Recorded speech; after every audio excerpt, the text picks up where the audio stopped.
I'm Woody Fitzhugh, former PGA touring professional, 3-time Virginia State Open champion, and PGA member since 1975. I've traveled the globe facing some of the toughest, most challenging golf courses on the face of the earth.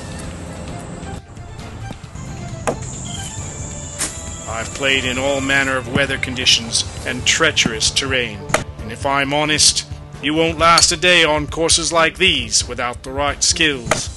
Last year, 28 million golfers made bogeys or worse on courses just like these. Today, I'm going to show you how to survive the pressure of competition and give you the skills you need to come out a winner.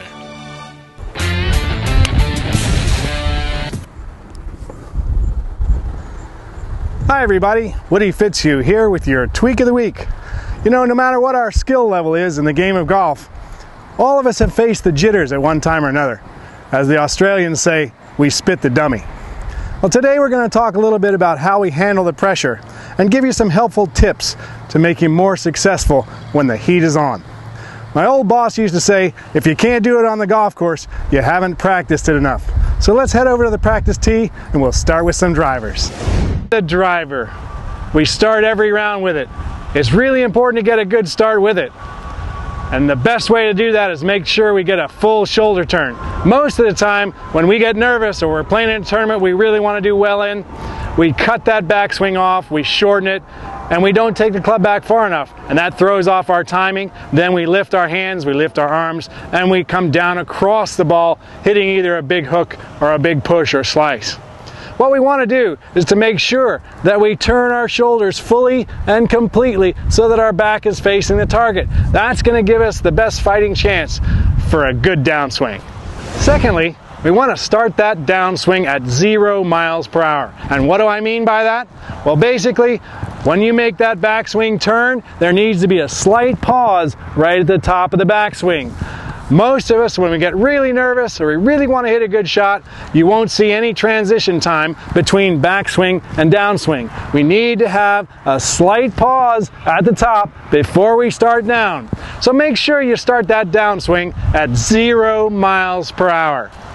Finally, when you get in a situation where you really need a good drive and you just have to hit it perfect, ratchet that speed back down to about 85 to 90% of what's full.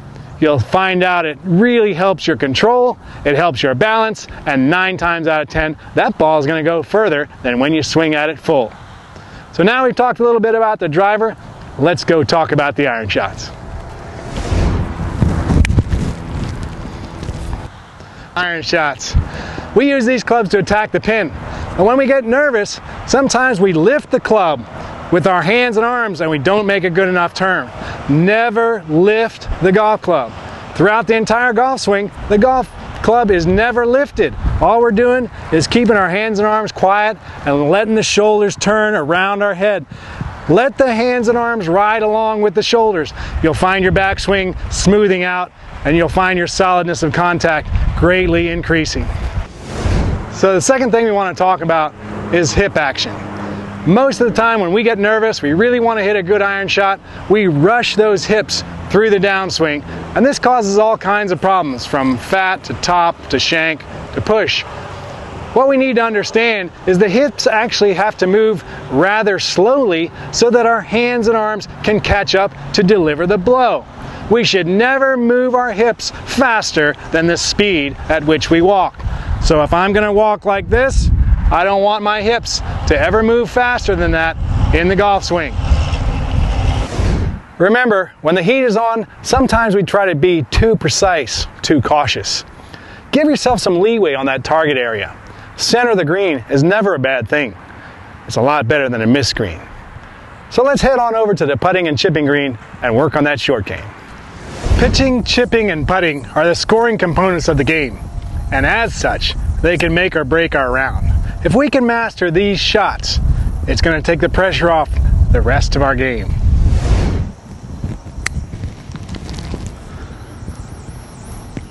The first thing we want to talk about is to keep that weight on the left side throughout the entire swing on pitches and chips. It's a smaller swing, so it doesn't require any weight shift. And keeping that weight on the left is going to ensure you crisper shots with more backspin. The second reason why we want to keep that weight on the left is because it minimizes the motion of the swing. The less motion in any golf swing, the better off we are. So keep that weight on the left all the way through the swing. Mentally, especially when we're under the gun, we want to make sure we can visualize that chip before we ever hit it. And the reason is because there's so many different ways to hit it. We can hit it low and have it run. We can hit it high and land it soft. So you've got to know in your mind what you're trying to do, because we need to know how that ball is going to come off the club face.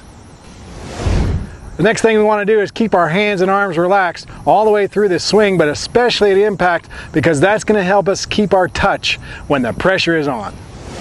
So the final thing about chipping and pitching is we want to keep this left wrist right in line with this left forearm.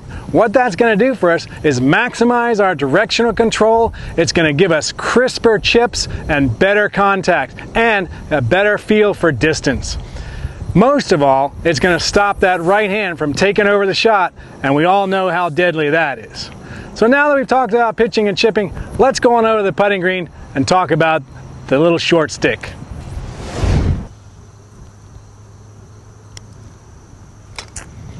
I saved the best till last, the short stick. You know, all of us have spit the dummy from one time or another, missing a little short 4-footer or 3-footer we thought we should make. But we're going to give you some things to remember today to help you the next time you're under the gun.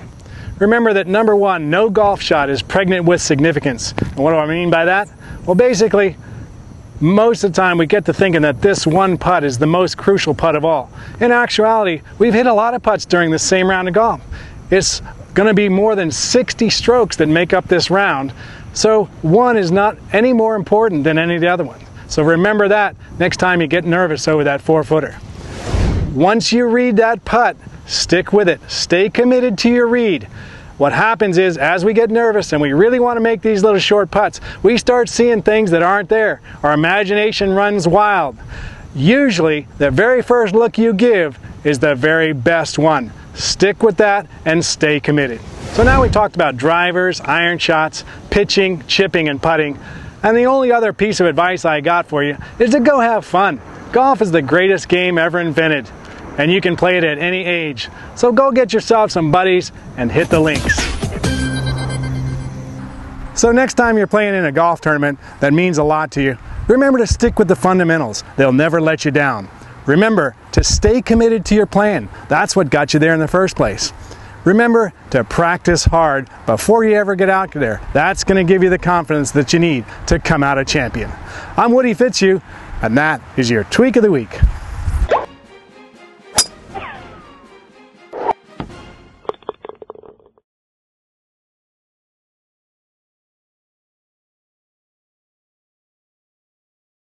Hi everybody, Woody Fitzhugh here with your Tweak of the Week.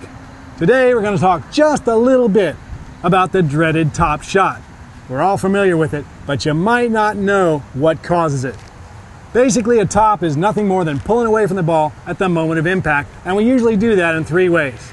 Number one, we tend to straighten up from the waist, pulling the club away from the ball, and we get a top. Remember to stay bent over all the way through the swing, back swing, through downswing. Next thing we do is we tend to straighten up from the knees. Result, we pull away from the ball and get a top. Make sure you keep those knees flexed and relaxed all the way through the swing. And finally, we collapse that left arm through impact. Make sure that left arm stays straight, especially at impact, because that's the radius of our swing arc. That's what's going to give us the good power and direction that we need. So next time you're facing that dreaded top shot, remember, stay bent over all the way through the swing, keep those knees flexed and relaxed, and make sure that left arm stays straight. You'll look up and see that ball going straight at the pin. I'm Woody Fitzhugh, and that is your Tweak of the Week.